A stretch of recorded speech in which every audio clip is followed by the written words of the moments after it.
વરસાદમાં વધઘટ રહેવાની શક્યતા રહે છે.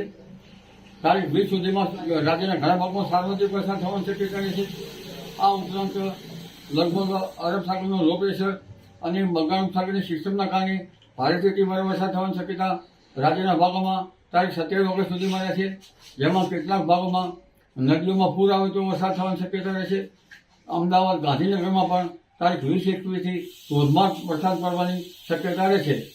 આ ઉપરાંત મહીસાગરના ભાગોમાં ભારેથી અતિભારે વરસાદ થવાની શક્યતા રહે. આ ઉપરાંત પંચમહાલના ભાગમાં ભારેથી અતિભારે વરસાદ થવાની શક્યતા રહે. સાબરકાંઠાના કેટલાક ભાગમાં ભારેથી અતિભારે વરસાદ થવાની શક્યતા રહે. મહેસાણાના કેટલાક ભાગમાં ભારેથી અતિભારે વરસાદ થવાની શક્યતા રહે. અને લગભગ દક્ષિણ ગુજરાતના ભાગોમાં તો હમણાં જ ભારે વરસાદ થવાની શક્યતા છે. પરંતુ તારીખ 21 આસપાસ પશ્ચિમ ઘાટમાં થોડો વરસાદ ઘટવાની શક્યતા રહે છે.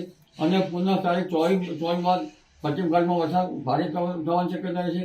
એટલે દક્ષિણ ગુજરાતમાં થોડો સમય બાદ કરતાં વરસાદ ભારે અતિભારે વરસાદ ખાબકી શકે છે. કોઈ ભાગમાં 8થી 10 ઇંચ તો ત્યાં વધુ વરસાદ થવાની શક્યતા છે. સૌરાષ્ટ્રના ઘણા ભાગમાં 12 ઇંચ જેવો વરસાદ થવાની શક્યતા રહે.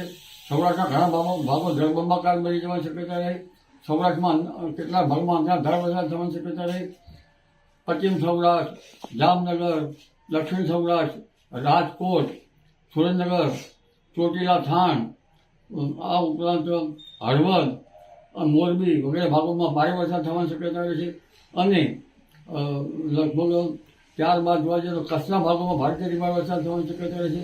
એટલે ઉત્તર મધ્ય ગુજરાત, પૂર્વ ગુજરાત, દક્ષિણ ગુજરાત ઘણા ભાગો તારીખ 27 સુધી જળબંબાકાર બની જવાની શક્યતા રહેતા નીચાણવાળા વિસ્તારોમાં જનધને કાળજી રાખવી ઈચ્છ રહે. વાડામાં પુરાયેલા પશુઓની માલધારીઓ ઈચ્છ રહે. અને તહેવારોના કારણે વરસાદ થતાં ઘણા મેળા જેવું ઘણા ઠેકાણે થતું હોય છે.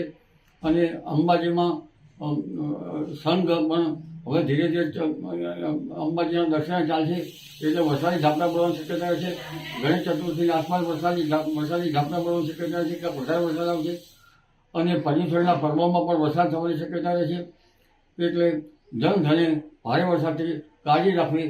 તારીખ 18થી વરસાદનું પ્રમાણ તો વધશે, પણ તારીખ 20થી 27 સુધીમાં નીચાણવાળા ભાગોમાં ખાસ જનધને કાળજી રાખવી ઈચ્છ રહે.